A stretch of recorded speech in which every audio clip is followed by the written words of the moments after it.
What's up, y'all? Good morning, good afternoon, good evening, whenever you are watching. My name is Cora, and this is Cora in Wonderland. This is part two of my video diary. I don't know how to fucking edit videos. I don't know how to get cute up on this bitch. I'm just giving myself as real and as authentic as I can. So if you are still watching, thank you. But I'm going to pick up where I left off in part one.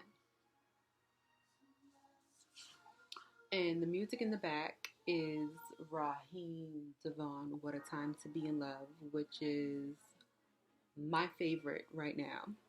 And yeah, goes perfect with the video. So shit, why not? Let's keep rocking.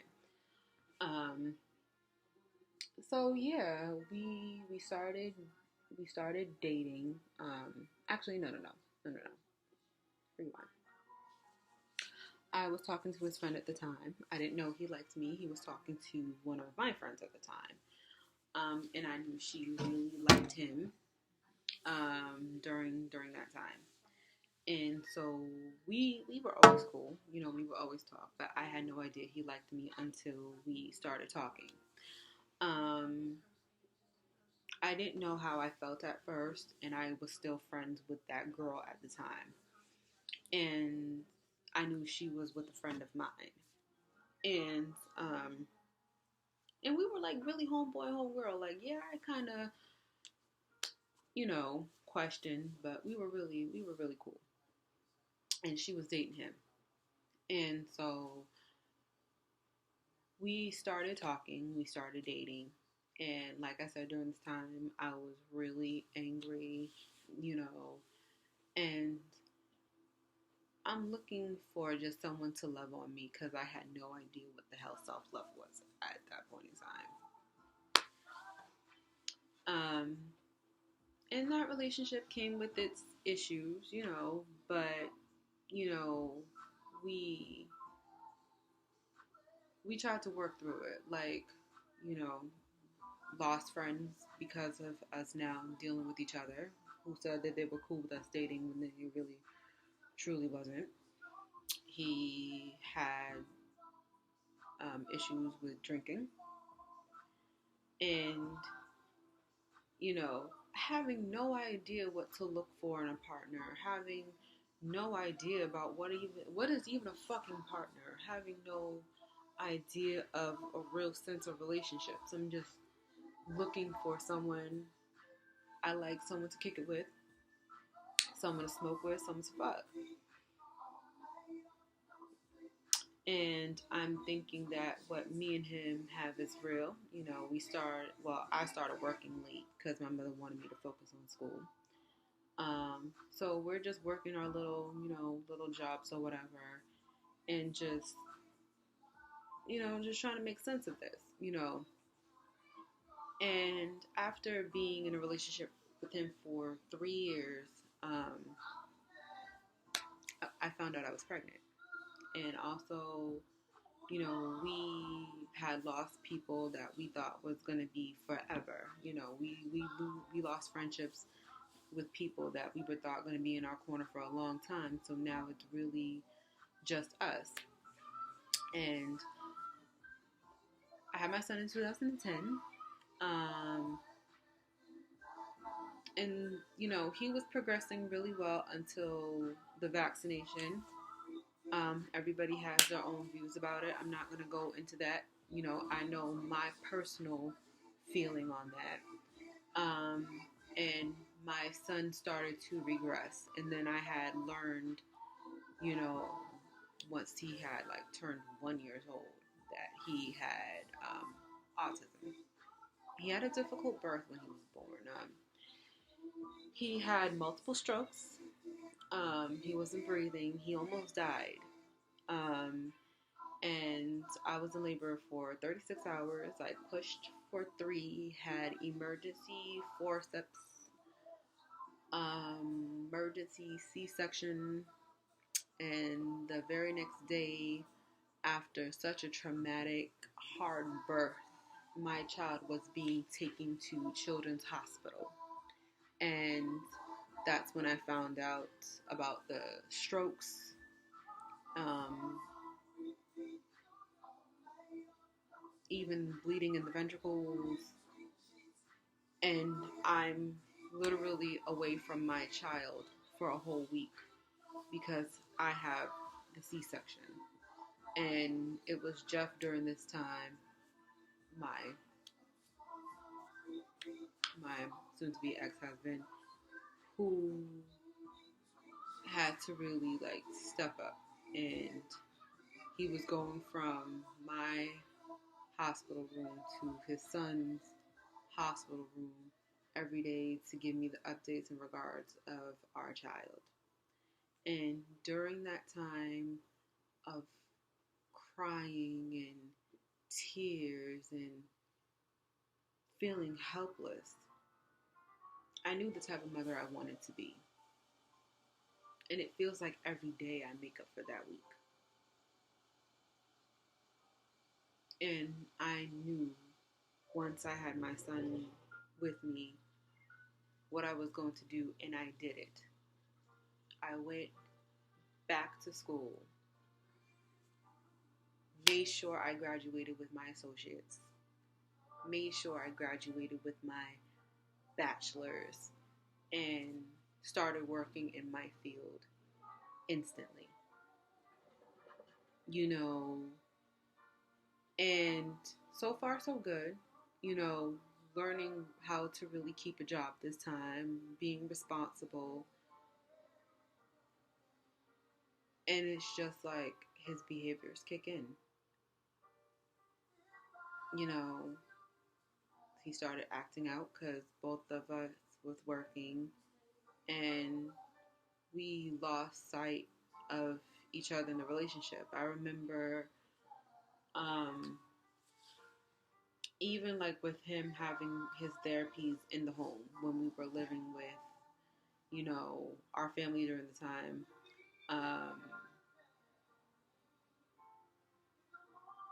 Yeah, the therapies, ABA, speech, people constantly going in the house, was really focused on schoolwork. There wasn't much time for us to spend with each other. And I wanted to see what else we had in our relationship besides, you know, just sex. And I wanted to take sex off the table. Took sex off the table. He cheated on me. And that was the time I went from being really hopeful, thinking that all men aren't the same, to really experiencing my first heartbreak. I thought me letting go of my first love was heartbreaking for me because I knew the emotions I was dealing with behind that. It's like I'm dealing with these issues with my mother. I'm dealing with these issues with my dad.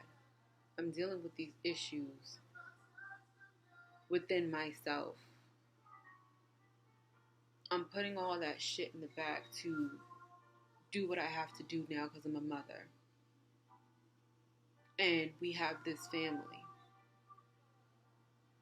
And I just wanted to see what else we had besides sex, and you cheated on me. Not even within a month of wanting to discover this aspect within our relationship. You cheated on me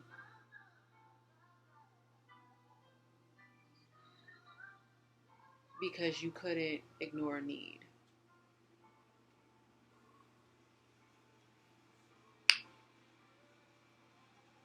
And it's like, what do I do? Even then, not, you know, you're hearing these, you know, these coping skills. You're hearing these mechanisms you can use. You're hearing what you can use in situations and in therapy types, and you can't use it for yourself during this time because you can't even process what you're feeling. And so I ended up forgiving, and then I ended up staying, which was probably the biggest fucking regret I have now. Because soon after that, you know, I find myself homeless because, you know, the situation with my mom has reached such, you know, unsafe heights. You know, it's really not even safe for us to be within each other because of so much hatred and animosity. You know, then finding out I was pregnant again and financially not even in a place, mentally not even a place. Like Aiden's behaviors is rising to the top, and it's like before I ended up homeless, I found out we were having another kid before it reached devastating heights, and it's like, you know, and it's like I wanted this child, but I'm not in the space to have this child, and it's like I felt like I had no choice but to abort the child.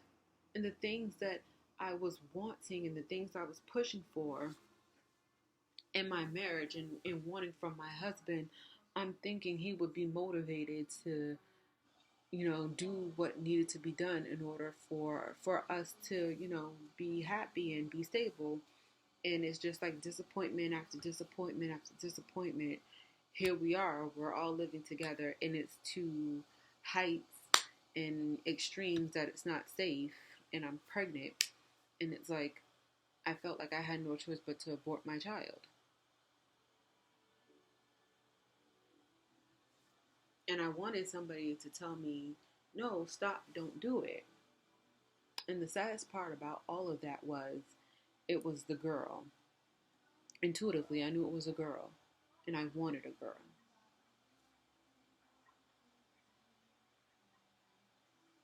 Dealing with betrayals within this marriage, dealing with lies, deceit. You have a special needs child. Like your relationship with your mother is unhealthy. Your grandmother's deteriorating. She's, you know, she's has depression from seeing her lifelong friends that she came to this country with are passing before her.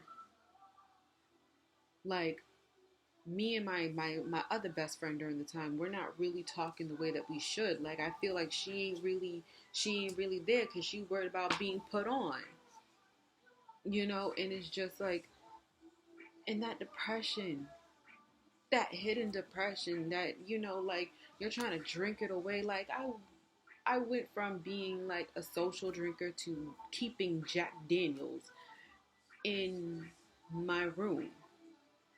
And I'm feeling like, damn, no one understands the shit I'm feeling. Like I'm angry, like I'm pissed, like, you know, I tried to find self care and like doing my nails. Like I used to, you know, wear makeup, and, you know, I had bright red sister locks at a point in time, you know, trying to just cover up the fucking ugly. Really, to be honest with you, just trying to cover up the fucking ugly. Like, hey, if I look pretty, yeah, my whole inner being is pretty fucking shitty. But as long as I look pretty, I guess I'll fucking rock with it. Oh, by the way, I don't know if I said it in this in the first video. This ain't my hair. The wig ain't laid down. I got a straight fade underneath here, but I'm cool with it. When I feel like having long hair, I have long hair. When I don't feel like having long hair, I don't have long hair. I'm cool now with it. But and I just felt like healing myself from that abortion, like the betrayals and deceit. And now, you know, during this time, we, you know, my son and I were actually in the homeless shelter. It was difficult and it was hard, but I remember my mother had brought me to an R. Kelly concert while I was pregnant. Don't judge me. It was a free ticket. Her husband was supposed to go, and listen, I went.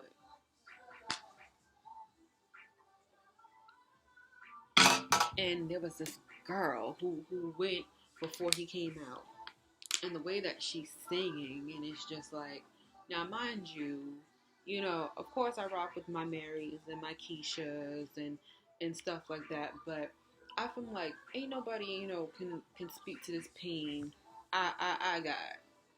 That's my first encounter with K Michelle. I'm a I'm gonna mention why she's important in this. I'm trying to wrap it up because it's right, what, 15 minutes and 50 seconds? Yeah, I'm gonna try to wrap this video up because I don't want it to be a part 3. But if it's a part 3, fuck it, oh well.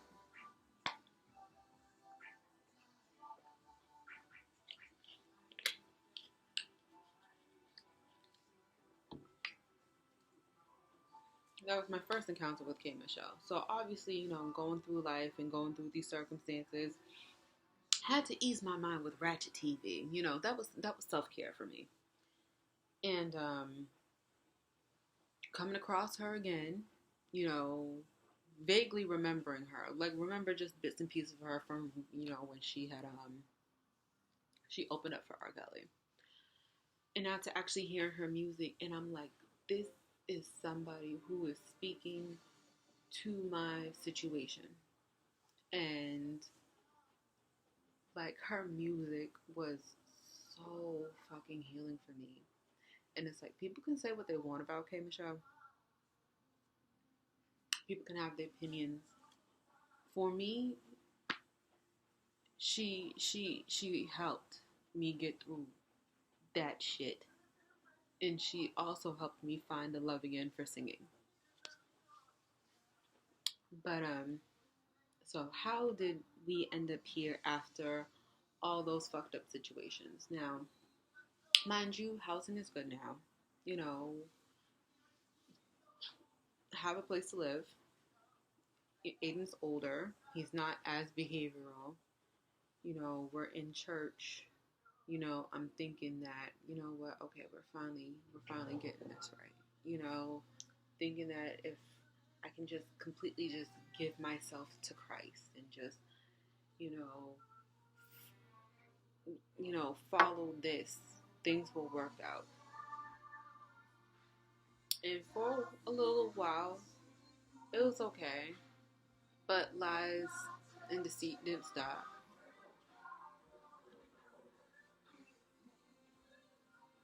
And there were times I needed my husband to be a support. And he wasn't. But one thing I learned about the earlier difficulties is that it made me a hustler.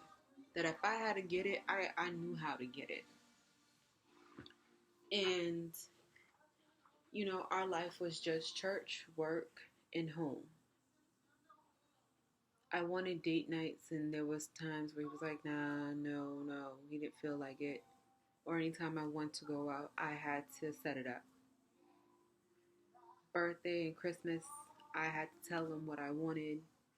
Valentine's Day, I had to tell him what I wanted. Wasn't really happy, but I felt like he was here.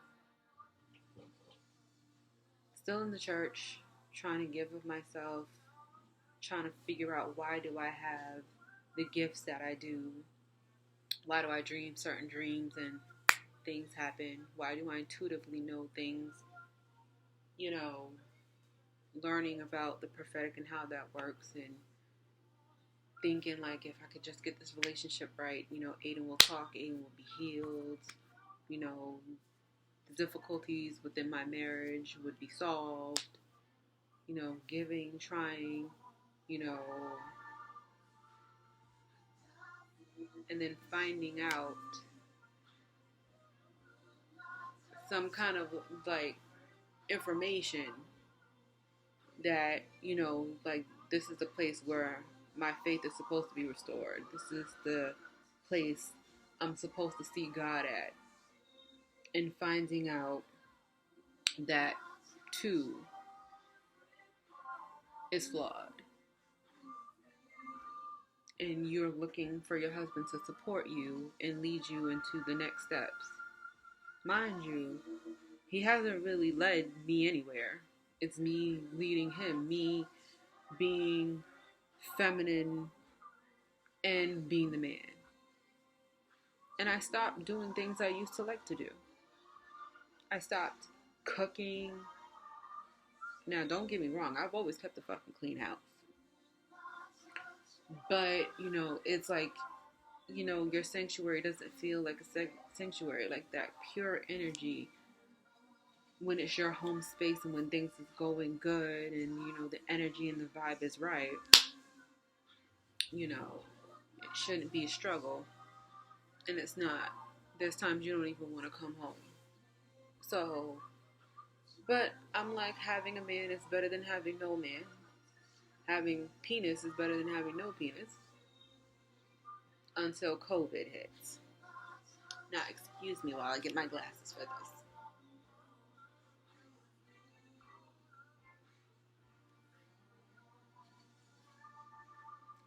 When COVID hit, I walked away from my job. I walked away from my job for other reasons.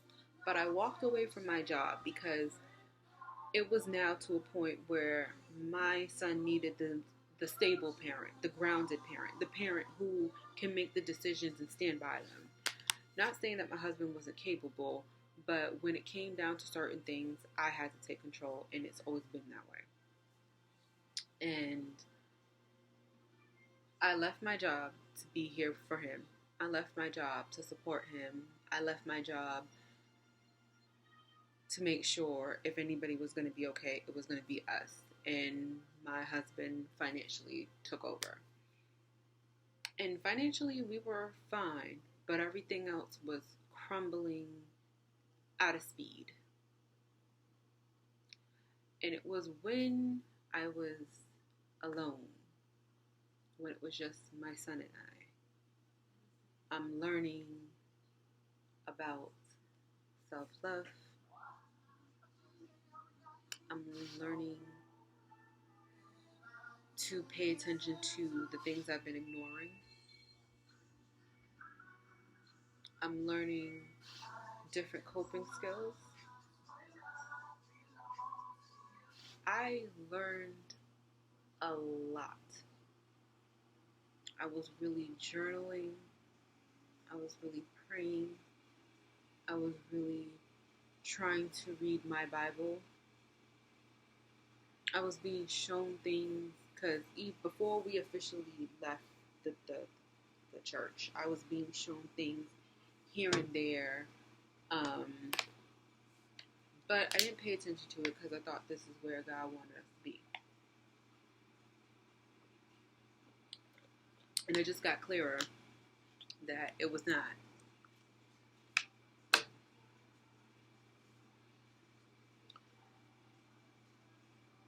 And so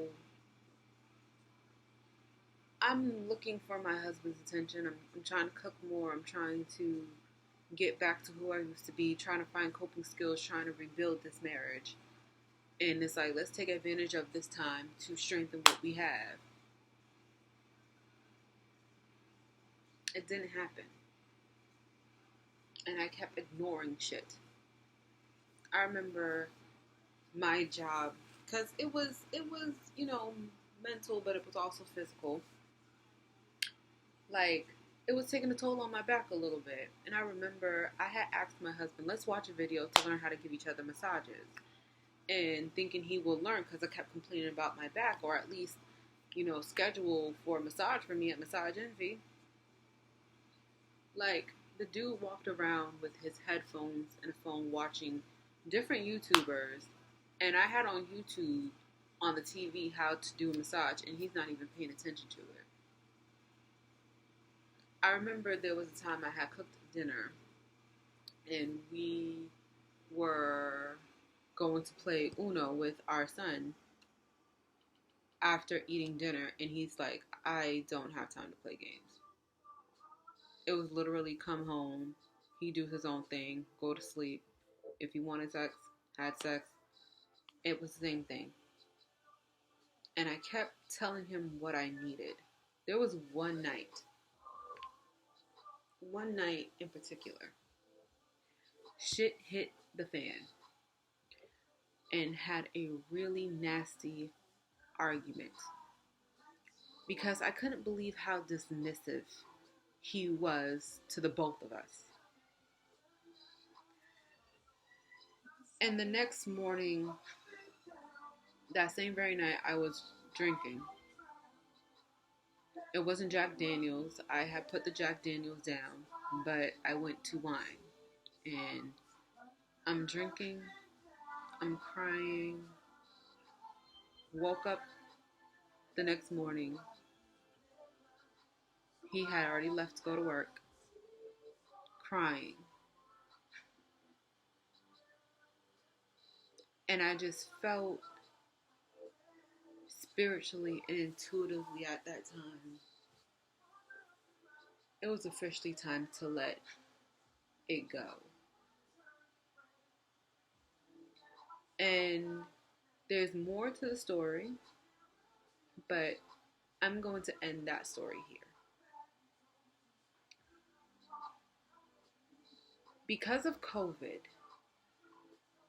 and having to be in the house and deal with myself mainly, yes, I'm dealing and I'm interacting with my family and seeing also the realness of it, because there was a point in time where my God family had came down with this. It showed me the importance of family. Despite what's going on, what happened in the past, to truly let the past go. With my background in therapy, it has helped me to finally see that hurt people really do, in fact, hurt people. And how we parent and how we love is a direct influence from our own childhoods. And how we see ourselves is based off of how people were judged themselves. In the process of the breaking up, in the process of going through this divorce, because it's in process, I learned to not just love myself. And when I say I love me now, I'm learning to love the fragmented pieces of me and heal those broken issues. Just because I lost the weight doesn't mean I forgot how people treated me when I was bigger. You got picked on, you got talked about, guys thought you were easy. And how unhealthy I was. Now that I'm smaller, I miss my boobs. I miss my ass, but being healthy now, I love. But if I had someone who told me I was beautiful when I was bigger, someone who told me I was worth it, learning to see these things within myself, I probably would have made a different choice. Probably would have done things differently. But I learn now, at whatever size I'm at, I'm a diamond. Diamonds aren't cheap. I've learned self-worth. And, because this is a video diary, it's an area I'm struggling, but mainly in regards of relationships. I have to still see myself worthy, even if the other person didn't see me worthy. Learning to forgive myself for things I allowed because I was broken, but also learning to forgive the other person for their actions and their brokenness, but it doesn't mean I forget. Learning to make decisions that's going to benefit me on all sides. Learning that type of self-love. If it wasn't for this situation, I wouldn't have learned it. I would have still been working. I would have still been trying to cover up my own insecurities with accomplishments. Because I used to cover it up with my sister locks and my nails. Now I'm covering it up with accomplishments. And it's like, no. I'm learning to be okay with me. I'm learning to heal those broken places within me. Because once I can do that, I can be a better mother to my child. And if I do fall in love again, with everything I've learned about red flags, what to watch out for, what I want, what I don't want, I couldn't have gotten that if it wasn't for this situation. And so it's been healing. I've cried plenty of tears, and I'll probably cry some more depending on the day and the circumstances. But for the most part, I'm good. I'm good. Whether I have my eyebrows done, my nails done, my hair nice and faded out and designed out the way that I want to, or if I feel like putting on this hair again, I'm fine internally, and I'm fine with me on the outside. Yes, I have loose skin because of my surgery, but that's okay. I'm healthy. I'm learning to be okay and mean it. Learning how to heal myself, tapping in back with God and my relationship with Him, with prayer and meditating. I'm not where I want to be, but shit, I'm better than where I was. And so, if you're interested in hearing this journey, if you fuck with the kid, like, comment, share, subscribe, and yeah, just thank you for even watching. But this is my video diary, so yeah, I gotta see what I'm gonna bring for the next video. If you guys are interested in hearing, to be continued. But once again, this is Cora in Wonderland 617. Have a great day, y'all, and God bless.